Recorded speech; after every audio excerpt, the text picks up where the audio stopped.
Hi friends, welcome to day cookings. நீங்கள் நம்ம வீடியோவில் எப்படி அரை தோசை செய்ய பார்க்கலாம். வாடிக்கல போகலாம். இப்போ வந்து பார்த்திங்கன்னா நம்ம ஒரு பவுல் எடுத்துக்கலாம். அதில் வந்துட்டு 1.5 கப்பு கோதுமை மாவு சேர்த்துக்கலாம்.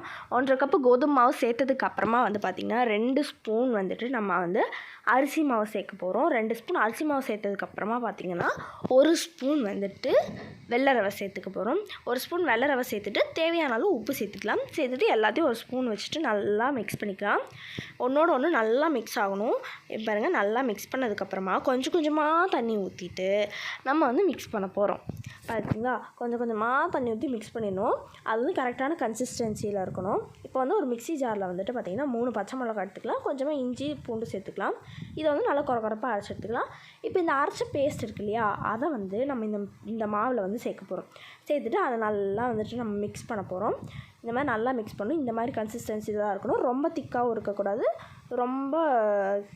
ரொம்ப தண்ணி மாதிரியும் இருக்கக்கூடாது. இப்போ வந்து பார்த்திங்கன்னா நான் ஒரு வெங்காயம் எடுத்திருக்கேன், 2 உருளைக்கிழங்கு, 2 கேரட்டு, அப்புறமா வந்துட்டு பார்த்திங்கன்னா கொத்தமல்லி வந்து நறுக்கி வச்சுருக்கேன். இப்போ ஒரு கடாயில் வந்து எண்ணெய் ஊற்றிக்கலாம். எண்ணெய் ஊற்றிட்டு கடுகு, கடலைப்பருப்பு, உளுந்து அதெல்லாம் சேர்த்துக்கலாம். அதெல்லாம் சேர்த்ததுக்கப்புறமா வந்து பார்த்திங்கன்னா நம்ம நறுக்கி வச்சுருக்கோம்ல வெங்காயம், அதை வந்து அது கூட சேர்த்துட்டு நல்லா வதக்கி விட்டுக்க போகிறோம். அந்த வெங்காயம் வந்து நல்லா கொஞ்சம் பொன்னிறமாக ஆகணும். அப்போ வந்ததுக்கப்புறம் நம்ம அந்த காய்கறியில் வெட்டி வச்சுருக்கோம்ல, அதெல்லாமே சேர்த்துட்டு நல்லா தாளித்து விட்டுக்கலாம்.